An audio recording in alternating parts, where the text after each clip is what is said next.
नमस्ते मित्रों, जय श्री राम, जय रेवत। दोस्तों, ये पुस्तक मैंने पिछली वीडियो में भी आपको दिखाई थी, छत्रपति शिवाजी महाराज की। लाला लाजपत राय जी ने ये पुस्तक लिखी थी, महान क्रांतिकारी जो थे, और छत्रपति शिवाजी महाराज।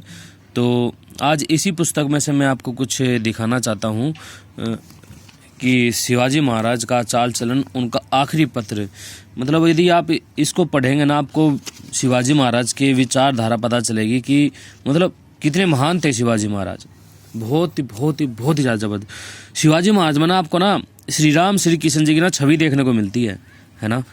शिवाजी महाराज एक ऐसे, मतलब क्या बताऊँ, मतलब शब्दों में ना कहा ही नहीं जा सकता क्या व्यक्ति थे वो, ज़बरदस्त थे मतलब कि। तो चलिए इसको मैं आपको पढ़कर सुनाता हूँ। और देखिए, शिवाजी मर गए और मरना ही सच है, परंतु इसमें संदेह है कि शिवाजी जैसी महान आत्माएं बहुत कम संसार में जन्म लेती हैं। ऐसा लड़का, ऐसा वीर और शत्रु के मुकाबले में अजय, जिसने जातीय स्वतंत्रता के लिए युद्ध में हजारों घरों के चिराग चौपट सुनसान कर दिए। यानी कि अपनी स्वतंत्रता के लिए अनेकों युवक मारे गए थे, है ना, गांव उजड़ गए थे, सैकड़ों बच्चों को अनाथ कर दिया, जिसने शत्रु से बदला लेने के लिए धोखे व चालबाजी से काम लिया। ऐसे मनुष्य के निजी जीवन पर दृष्टि डालो तो चकित हो जाओगे। सच है, इस प्रकार की अवस्थाओं को देखकर ही मनुष्य कह उठता है कि वह मनुष्य नहीं, अवतार है। उसके देशीय भाइयों ने भी उसकी इन बातों और विचित्र शक्तियों से उसे अवतार बना दिया। वह विचारने का स्थान है कि शिवाजी ने अपना जीवन कहाँ से आरंभ किया और कहाँ समाप्त किया। जिस समय शिवाजी उत्पन्न हुए थे, उसके पिता क्या थे, और 19 वर्ष की आयु में पहला धावा किया था तो क्या हालत थी।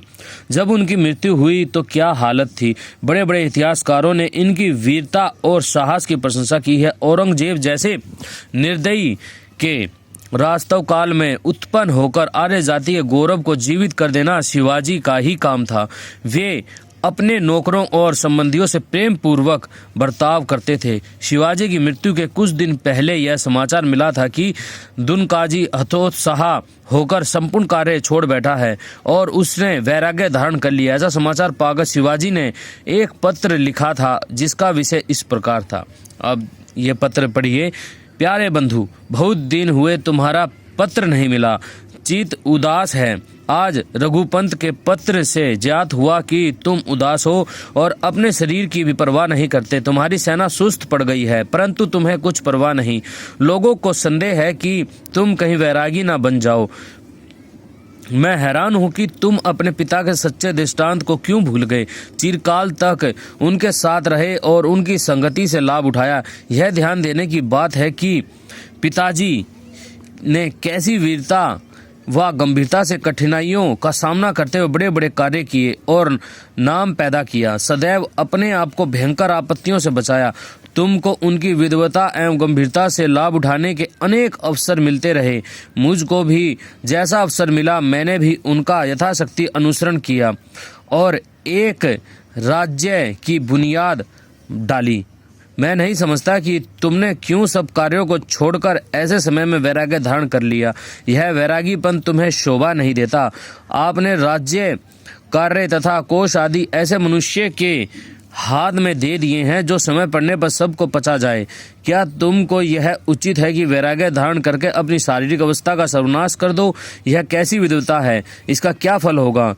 मैं तुमसे बड़ा हूँ, मेरी तरफ से तो कुछ ना कुछ डर तुम्हें अवश्य होना चाहिए। अब उठो, निद्रा त्यागो और वैरागी होने का विचार मन से भुला दो। अधीरता एवं शोक को दूर कर दो। अपने नित्य कर्मों में चित लगाओ। अपनी शारीरिक अवस्था पर ध्यान दो और आराम की इच्छा करो। अपनी प्रजा की रक्षा करो। अपने सैनिकों पर अधिकार जमाओ और अपने कर्मचारियों से यथा योग्य कार्य लेते हुए संसार में यश पैदा करते रहो।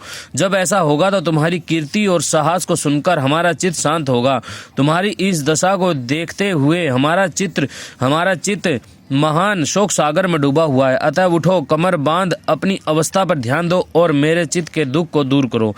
यह आयु तुम्हारे वैराग्य धारण करने के लिए नहीं, वरन बड़े बड़े कार्य करके यश पैदा करने के लिए। हाँ, वृद्धावस्था का समय तो वैराग्य धारण करने का होता है, परंतु तुमने तो अभी से ही वैराग्य धारण कर लिया है? ना मालूम अभी तुमने कौन कौन से काम किए हैं जो अभी से ही शांत हुए जाते हो? देखना है कि तुम अब क्या करके दिखाते हो। यह शिक्षा शिवाजी ने अत्यंत शुद्ध भाव एवं सच्चे दिल से दी थी। एक बार इनके बेटे संभाजी ने एक ब्राह्मण की लड़की के ऊपर कुदृष्टि डाली। जब यह खबर शिवाजी को मिली तो तत्काल उसे कैद कर लिया, उस पर पहरा बिठा दिया गया। इसी नाराजगी के कारण संभाजी दिलेर खां से जा मिला था।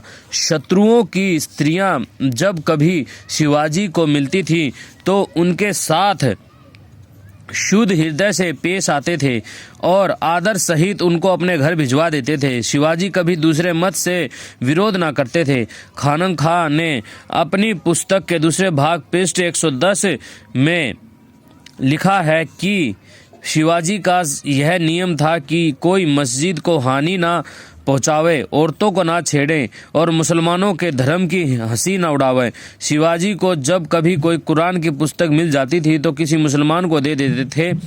औरतों को अत्यंत आदर की दृष्टि से देखते थे और उन्हें उनके रिश्तेदारों की शरण में पहुंचा देते थे। लूट खसोट में गरीबों और काश्तकारों की रक्षा करते थे। गो ब्राह्मणों के लिए तो वे देवता स्वरूप थे।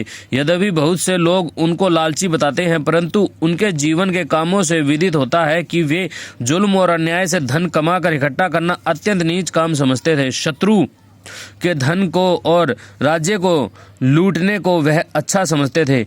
एक बार दिलेर खां शिवाजी के राज्य से बहुत सा माल और धन लूट कर ले चला था। जब शिवाजी को खबर मिली तो तत्काल उसका पीछा किया और धन वापस लाकर मालिकों को दे दिया। शिवाजी की सफलता उनकी वीरता पर निर्भर थी।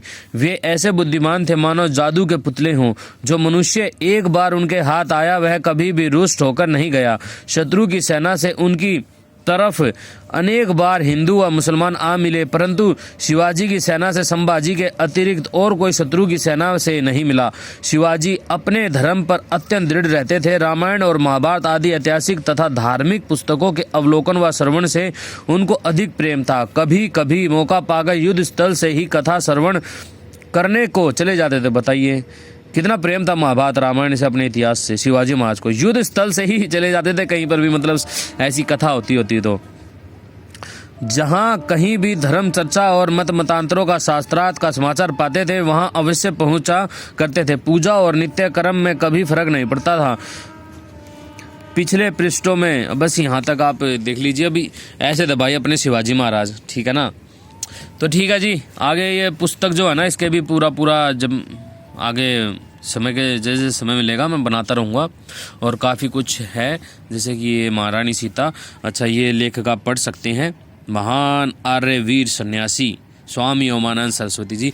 देखिए इन्होंने ये पुस्तक लिखी महारानी सीता और काफ़ी अच्छी पुस्तक है, काफ़ी अच्छी जानकारी है। रामायण से काफ़ी अच्छी जानकारी इसमें दी हुई है। तो ठीक है जी, ये भी बताऊँगा मैं आपको।